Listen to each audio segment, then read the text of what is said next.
Om Swastiastu, salam harmoni.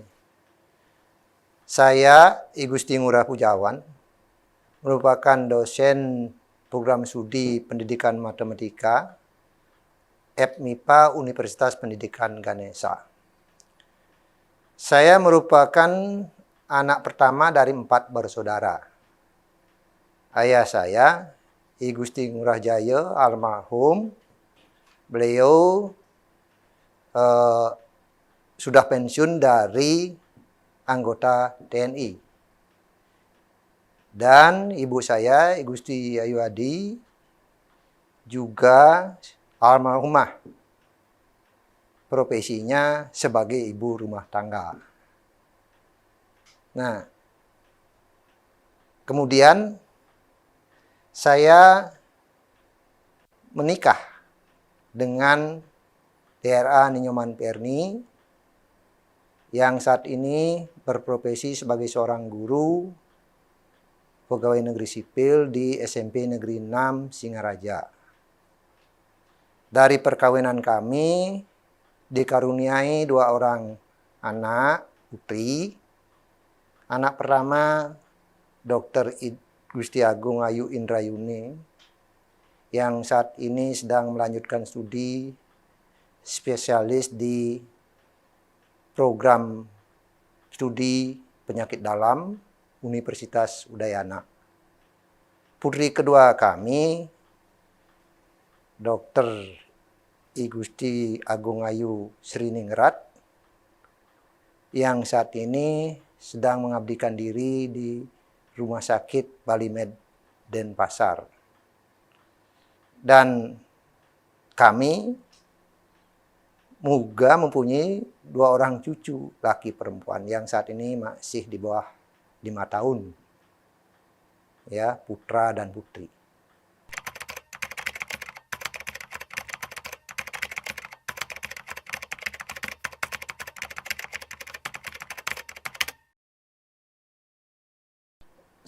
Saya punya orang tua yang memberikan kebebasan anak-anaknya untuk memilih mau menjadi apa ke depannya. Ya. Dan tidak pernah harus mengikuti ayah seperti itu diminta, enggak. Termasuk ibu saya enggak pernah. Pokoknya yang penting sekolah dulu gitu sesuai dengan keinginannya gitu. Ya nanti ada jalannya gitu. Ya, kemana seharusnya sudah ada yang menentukan gitu caranya. Tapi saya berefleksi pada kondisi fisik saya sendiri, rasanya untuk menjadi tentara dengan fisik yang kurus gini, rasanya nggak pas gitu ya. Ya memang saya dulu punya cita-cita untuk menjadi seorang arsitek. Tapi dengan berbagai pertimbangan saya dengar arsitek itu mahal, biayanya, mejanya mahal gitu ya. Saya memutuskan untuk tidak jadi kuliah di sana gitu ya. Tapi dengan pertimbangan bahwa saya harus masuk, tetapi saya tidak bisa di teknik arsitek gitu. Saya memilih di waktu itu FKIP UNUD di program studi atau jurusan namanya dulu Pendidikan Matematika FKIP UNUD. Dengan pertimbangan bahwa dari SD sampai perguruan tinggi matematika itu akan laku. Di setiap jenjang ada pelajaran matematika. Sehingga rasanya kalau tidak menjadi PNS nanti, rasanya bisalah ya menjamin untuk bisa hidup.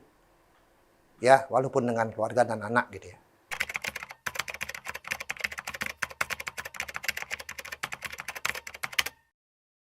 Kalau kehidupan saya pada masa kecil, saya ditinggal oleh ayah bertugas di luar waktu kecil.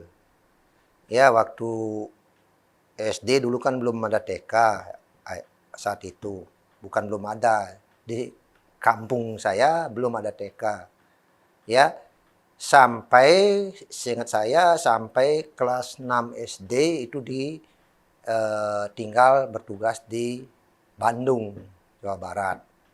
Ya, pada saat itu saya dibesarkan oleh ibu saya. saat itu, yang pada saat itu saya berada di pondok, bukan di desa gitu ya. Ya, saya jalan kaki ke sekolah yang letaknya di desa. Itu yang kurang lebih ada 3 kilometer lah. Ya, sampai kalau nggak salah itu sampai saya kelas 5, kelas 6 baru pindah ke desa. Itu jalanan saya ya di SD, kemudian melanjutkan ke SMP dan seterusnya, itu ya menjadi lebih baik lah.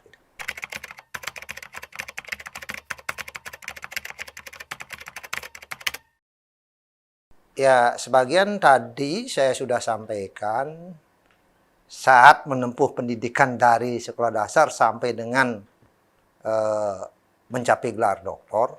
Itu saya akan ceritakan kembali.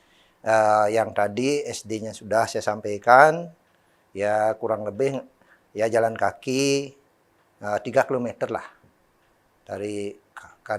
dari pondok ke desa. Kemudian saya kelas 6 sudah di desa tinggal, melanjutkan SMP di desa saya juga di Sibanggede, Badung. Ya, kalau SD-nya SD Negeri 1 Sibanggede. SMP-nya SMP swasta waktu itu namanya SMP Sutodarmo Sibanggede. Kemudian karena keinginan saya ya cukup kuat untuk bisa melanjutkan studi, saya dengan niat dan tekad yang besar itu saya melanjutkan ke kota gitu ya. Saya sekolah ke CLCLUA 1 Denpasar. Ya. Nah, di sana juga perjuangannya cukup berat gitu ya. Di mana tahun pertama itu saya dari Sibanggede ke Kreneng gitu. Kreneng di Jalan Kamboja, sebelahnya SMA Negeri 1 Denpasar, itu sekolahnya sebelah utaranya. Ya, saya numpang kendaraan umum dari Sibanggede ke hanya sampai di Wangaye. Gitu. Dari Wangaye itu ke Kreneng itu jalan kaki selama setahun. Tapi ada teman baik di kelas 2 yang mengajak saya tinggal bersamanya karena kebetulan beliau sendiri kos di sana di Tampak Gangsul gitu ya. Ya sebelah ini jalan di Satrio lah lebih dekatnya. Ya saya setahun, kemudian tahun ketiga di SMA itu saya ada seorang paman masih jauh lah, persis bertugas sebagai waker di kantor veteran depan SMA 1 dekat sekolah saya. Saya diajak di sana. Ya, paginya sekolah di depan kantor, datang dari sekolah, saya tidurnya atau istirahatnya di gudang.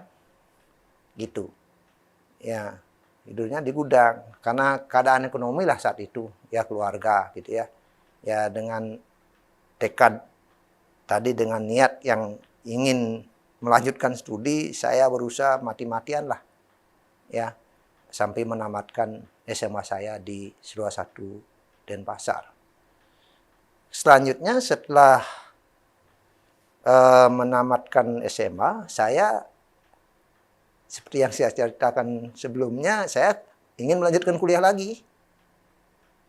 Ya, padahal pada saat itu di Banjar saya, di dusun saya, belum ada yang mau perguruan tinggi. Saya mencoba pada saat itu dengan niat yang mungkin cukup tinggi untuk bisa melanjutkan. Ya, pada akhirnya dengan berbagai pertimbangan yang saya sampaikan tadi, saya memilih jurusan pendidikan matematika di FKIP Unrut yang saat itu berada di Singaraja. Ya. Kemudian setelah menyelesaikan S1 saya pada tahun 1985,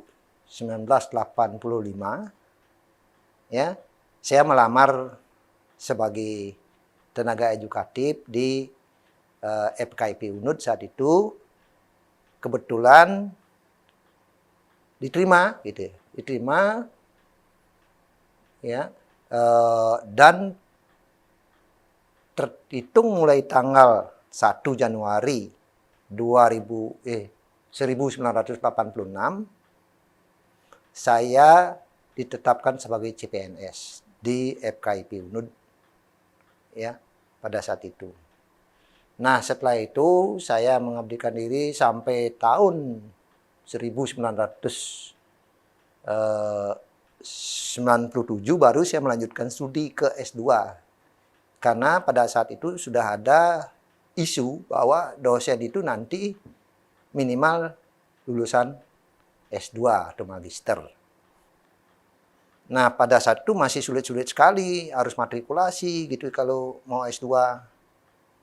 Nah, kebetulan saat itu saya melamar di Universitas Airlangga Surabaya, ya, di program studi biostatistika.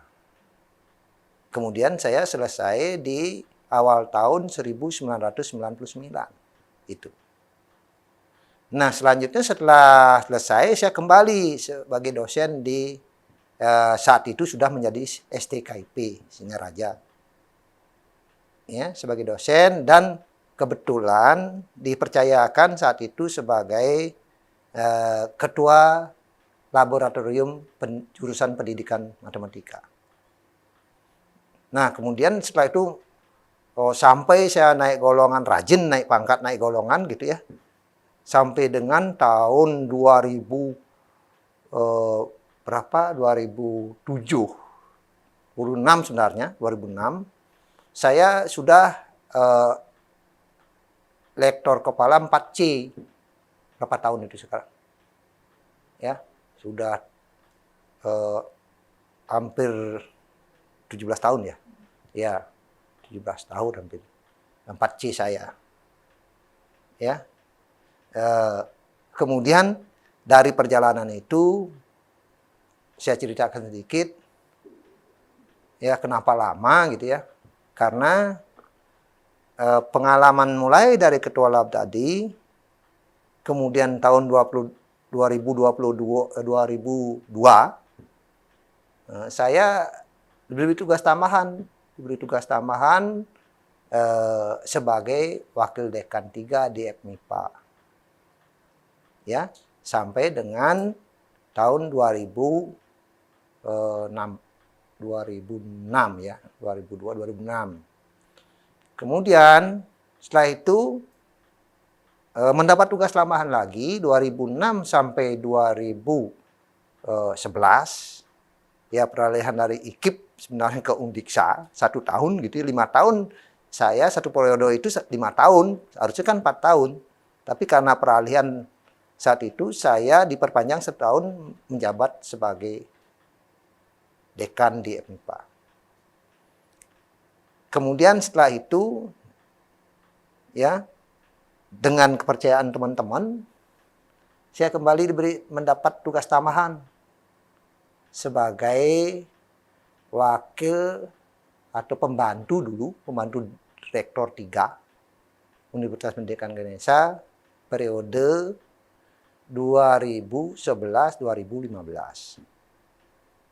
Kemudian habis periode pertama, saya lagi ditugaskan mengabdikan diri untuk tugas tambahan sebagai wakil rektor 3 mulai dari tahun 2015 sampai 2019. Kemudian karena kepercayaan juga, teman-teman sangat percaya mungkin, ya, saya kembali ditugaskan setelah selesai menjabat sebagai wakil rektor 3 pada tahun 2019, saya diberi tugas tambahan sebagai wakil direktur 2 di pasca sarjana sampai saat ini. Ya, mudah-mudahan mohon doanya juga bisa menyelesaikan tugas saya sampai di akhir masa jabatan sebagai wakil 2 di Indonesia pada awal bulan Desember tahun ini.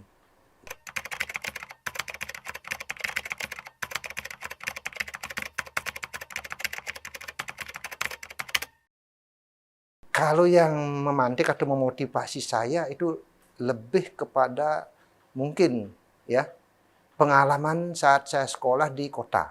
Itu memberikan kontribusi yang sangat besar terhadap motivasi saya. Karena teman-teman saya setelah saya tanya sebelum menyelesaikan menjelang akan tamat SMA, saya tanya ada yang mau ke Jawa, ada yang ke Jakarta, kemudian ada ke Udayana dan kemana lagi gitu ya. Saya mau kemana gitu ya. Ya, kalau di kampung saya bertani juga nggak begitu bisa karena mungkin ya males mungkin ya. Ya itu saya berpikir kemana ya saya harus gitu pikiran saya. Saya tadi sudah saya sampaikan dengan berbagai pertimbangan pilihan saya mungkin sebagai calon guru saat itu. Ya, nah, padahal kalau dilihat dari teman-teman seangkatan saya bukan tidak ada yang sarjana setelah itu, tapi kebanyakan SMA mencari polisi, menjadi ada yang menjadi guru agama kan tidak harus kuliah waktu itu, gitu, ya.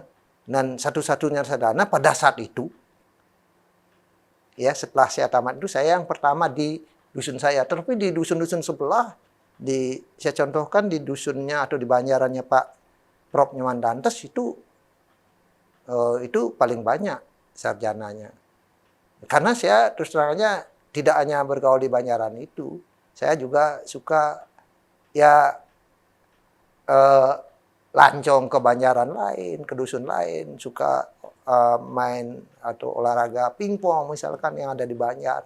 Mungkin itu memberikan pengaruh ya karena melihat berbagai karakter dari orang-orang di sekitar saya pada saat itu, terutama teman-teman saya di waktu SMA. Itu yang memberi inspirasi saya, kalau gitu saya harus melanjutkan studi gitu.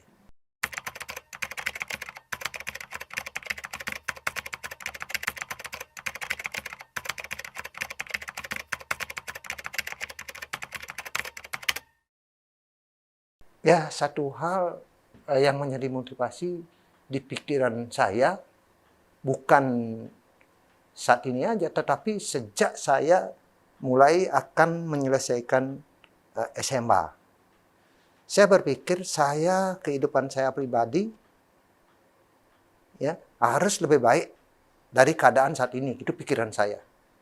Satu-satunya jalan menurut ya saya sendiri dan mungkin ada pengalaman-pengalaman yang mempengaruhi saya, teman-teman saya yang memberikan juga cerita-ceritanya mau kemana, mau jadi apa.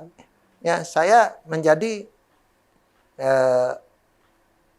sangat-sangat kuat untuk bisa melanjutkan seperti teman-teman saya itu.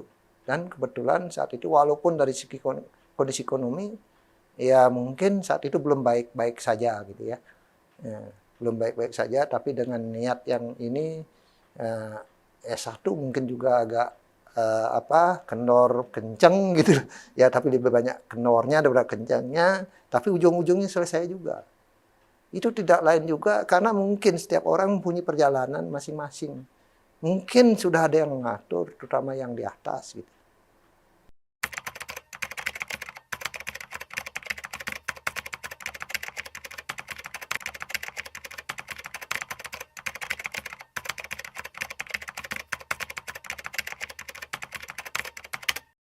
Yang pertama tadi mungkin sudah saya sampaikan sepintas, bukan orang saya rasa ya, bukan orang yang paling berpengaruh.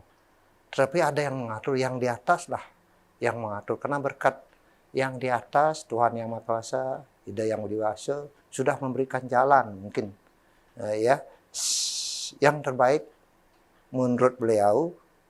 Ya, karena berkat beliau jabatan akademik profesor atau guru besar ini bisa saya raih. Mungkin ini anugerah dari beliau yang memberikan jalan untuk itu gitu ya. Itu. Tetapi kalau dilihat dari kalau di Bali secara skala mungkin tentunya yang paling berpengaruh itu tidak satu, banyak sekali orang-orang baik terdekat saya, keluarga saya, ayah, ibu, saudara, anak, istri, menantu, cucu gitu ya. Ya terutama juga pimpinan Undiksa, Pak Rektor, beserta jajaran di bawahnya.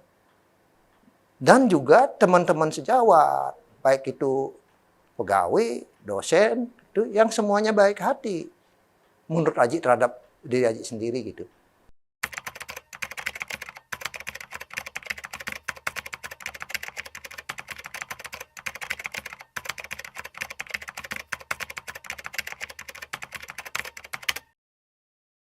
Kalau menurut saya, ya, pendidikan itu apapun, siapapun dia, apapun profesinya, pendidikan itu sangat penting.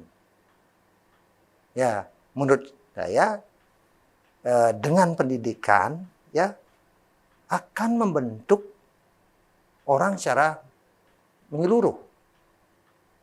Ya, tidak finansial saja tujuannya untuk bersekolah atau melanjutkan pendidikan menurut saya.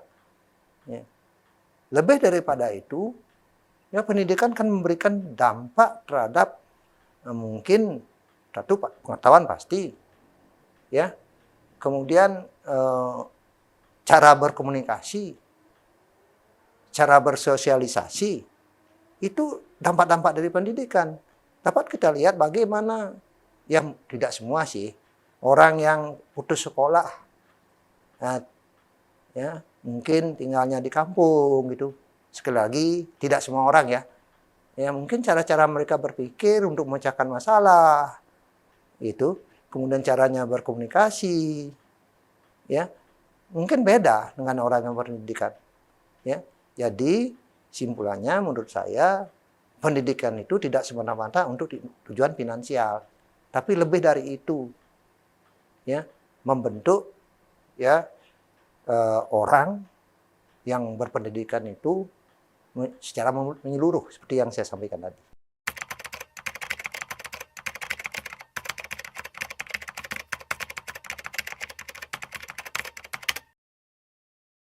Ya, profesor itu kan jabatan akademik. Jabatan akademik profesor itu bisa dicapai oleh seorang tenaga edukatif di perguruan tinggi kan.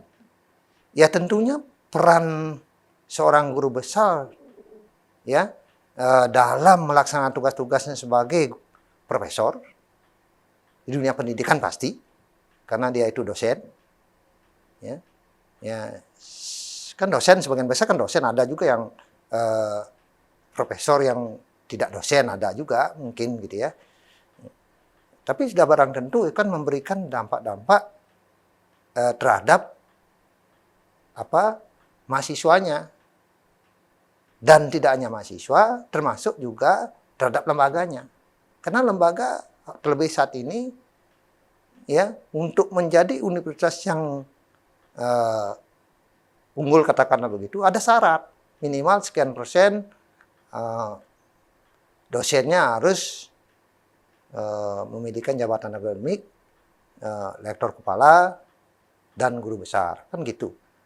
Ya, perannya ini sudah barang tentu, nah saya sendirilah akan selalu berusaha, walaupun dulu sudah berusaha, lebih baik, ya, untuk meningkatkan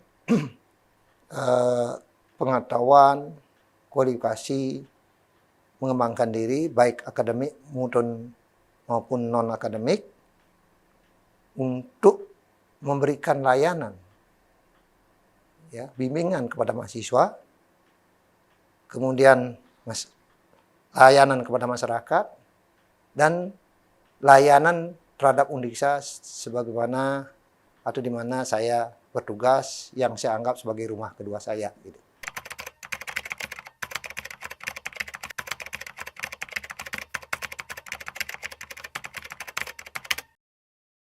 Kalau ditanya, itu mungkin tidak perlu ditanya, tidak usah ditanya kan. Kalau tanggapan tentunya sangat senang dan bangga lah gitu.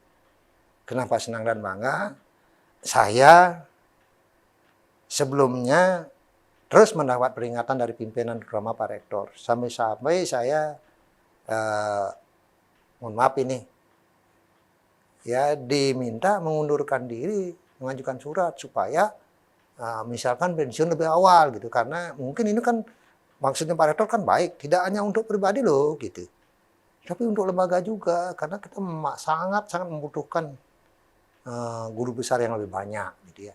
Nah itu sudah sering saya sampaikan, karena terus disampaikan begitu, awalnya saya berniat untuk pensiun umur 65 gitu, ya saya terus berpikir, ya pernah juga ada pimpinan yang menyampaikan ke saya, terus kalau sudah pensiun 65, kalau masih bisa berkegiatan, mau ngapain di rumah, mau bisnis apa gitu.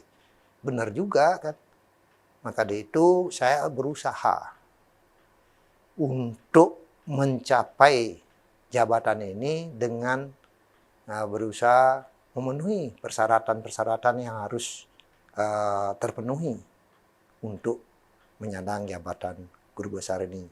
Dan kebetulan pertama tadi sudah saya sampaikan, berkat ya yang di atas, ide yang Widiwaso, Tuhan yang Maha Kuasa, ya dan juga bantuan dari pimpinan berserta teman-teman yang lain yang sudah saya sampaikan tadi, yang semuanya menurut saya baik hati gitu ya. Saya bisa mencapai jabatan guru besar ini, ya menurut saya dengan cukup lancar gitu ya. Ya sekali mengajukan kan ada juga teman yang beberapa kali mengajukan gitu. Kebetulan saya hanya sekali, walaupun ada perbaikan, hanya sekali bisa langsung lolos gitu ya di SK gitu.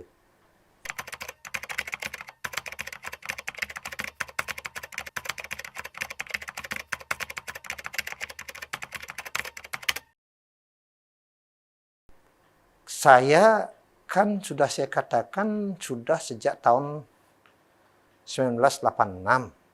Bahkan mungkin 1980. Saya sudah di Undiksa, karena saya studinya S1 kan di Undiksa lah, katakan di FKIP UNUD, yang sekarang menjadi Undiksa. Bagaimana jalan lembaga ini, perjalanan lembaga ini, ya saya sejak tahun itu saya kenal lah di mana kampusnya. Mungkin adik-adik sekarang di mana kuliah pertama, kan ada kampus atas, makanya di sini disebut kampus tengah. Gitu. Yang sekarang menjadi kantor Dinas Pendidikan ya dan Olahraga. Itu kalau nggak salah.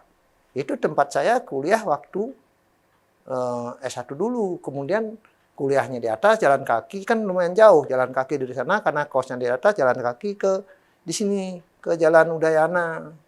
Bukan Udayana, pada ke jalan apa namanya? Ayani, kampus bahasa sekarang di sana. Di sini belum ada kampusnya. Itu.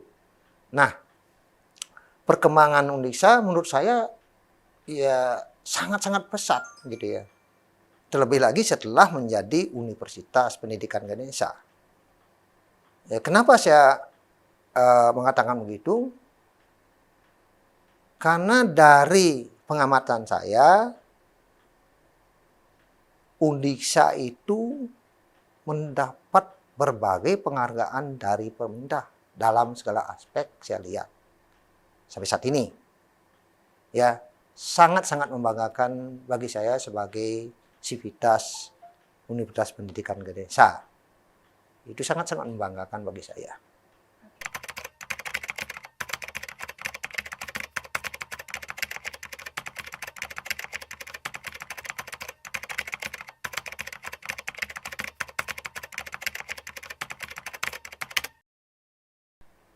Sesungguhnya itu kan unggul dan berdaya saing itu kan sudah tertuang sesungguhnya di visi Undiksa. Ya. Undiksa kan memiliki visi menjadi universitas unggul berlandaskan falsafah Tri Ita Karana di Asia pada tahun 1945. Di sana kan ada Asia itu kan internasional, ada unggul.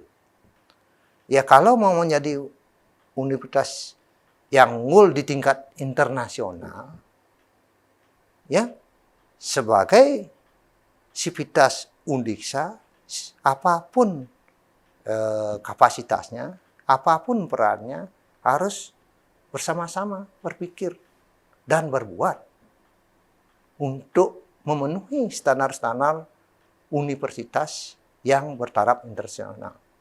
Dan saya yakini hal ini bisa dilakukan dengan kebersamaan yang harmoni seperti saat ini. Itu kalau bersamaan ini bisa terjaga terus ke depan, bahkan mungkin tidak 1945 bisa menjadi unggul. Terus bisa begini saya kira di tahun 2030 ya kira-kira sudah tercapai. Ya, tidak harus menunggu 2045 itu. Saya yakin itu. Ya, dengan catatan tadi. Mari bersama-sama jaga kebersamaan yang ada di sini untuk kepentingan percepatan pencapaian misi dan visi UNDIKSA. Saran saya kepada lembaga ini, Universitas Pendidikan Ganesha, ya, karena kecintaan saya terhadap lembaga ini dan sebagai rumah kedua saya berharap mari bersama-sama sebagai sivitas UNDIKSA untuk terus menjaga kebersamaan ini dan keharmonisan seperti yang ada saat ini. Itu harapan saya secara pribadi. Kemudian saya menyampaikan ucapan terima kasih kepada Bapak Rektor, Wakil Rektor, Kepala Biro, para dekan, dan sivitas lainnya, baik itu dosen maupun pegawai, ya, yang semuanya berkontribusi terhadap capaian akademik tertinggi saya ini sebagai profesor. Gitu. Sekali lagi, terima kasih semuanya. Semoga semuanya selalu mendapat lindungan dari ide yang motivasi Tuhan yang Maha Kuasa. Itu saya kira saya akhiri dengan Paramo Santi. Om Santi, Santi, Santi. Om, salam harmoni. Acara ini diproduksi oleh